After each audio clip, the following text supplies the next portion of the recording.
ஆண்டவரை இயேசு கிறிஸ்துவின் நாமத்தினாலே அன்பின் வாழ்த்துதல். அஞ்சனின் சப்ஸ்கிரைபர்ஸ் யாவரையும் வாழ்த்தி வரவேற்கிறேன். இந்த நேரத்தில் எதற்காக ஜெபிக்க போகிறோம்னு பார்த்தீங்கன்னா, அநேக குடும்பத்தில் ஒரு நபர் மாத்திரம் ரட்சிக்கப்பட்டிருக்காங்க, மற்ற குடும்பத்தில் உள்ள நபர்கள்லாம் ரட்சிக்கப்படலை. அதனால் குடும்பத்தில் சமாதானம் இல்லை, சந்தோஷம் இல்லை, ஆண்டவரை ஆராதிக்க முடியல, ஜெபிக்க முடியல, துதிக்க முடியல அப்படின்னு சொல்லிட்டு ஜெபிக்க சொல்லியிருக்கீங்க. ஸோ அந்த விஷயத்திற்காக இன்னைக்கு ஜெபிக்க போகிறோம். கண்களை மூடுவோம், ஜெபம் செய்வோம். எங்களை அளவுக்கு அதிகமாக நேசிக்கிறதான பரலோக தகப்பனே, இந்த நாளுக்காக நன்றி செலுத்துகிறோம் சுவாமி. அப்பா தகப்பனே ராஜா, நீ ரட்சிப்பின் தேவன்.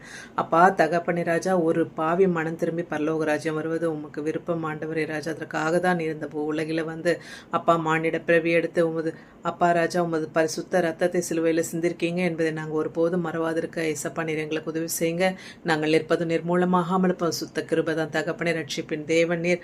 அப்பா ரட்சிப்பின் ஆவியை ஒவ்வொருவர் மீதும் ஊற்றுங்க சுவாமி. நீர் ஒருவரை மெய்யான தேவன், ஜீவனுள்ள தேவன் என்பதை ஒவ்வொருவரும் அறிந்து கொண்டு அப்பா உண்மை ருசி பார்க்க, அப்பா உண்மை அனுபவிக்க தேவரே நீர் கிருபையை பாராட்டுங்க, இரக்கம் பாராட்டுங்க சுவாமி. அப்பா யாரெல்லாம் ரட்சிக்கப்படாமல் இருக்காங்களோ அப்பா தகப்பனே, ஒவ்வொருவரும் ரட்சிக்கப்பட நீர் ஒருவரே அப்பா ராஜா மெய்யான உலக ரட்சகர் என்பதை அவர்கள் அறிந்து கொள்ள தேவரீர் அவர்கள் இருதயத்தில் அப்பா தகப்பனே ராஜா நீர் ஒரு மாற்றத்தை உண்டு பண்ண வேண்டுமாய் ஜெபிக்கிறோம் சுவாமி. நீர் அவிதமாக செய்வதற்காக நன்றி செலுத்துகிற துதிகன மகிமை யாவும் ஒருவருக்கு ஏறெடுக்கிறேன். இயேசு கிறிஸ்துவின் உயிர்த்தெழுந்த வல்லமில்ல நாமத்தினால கெஞ்சி கேட்கிறேன் ஜெபம் கேளும் ஜீவனுள்ள தகப்பனே. ஆமேன் ஆமேன்.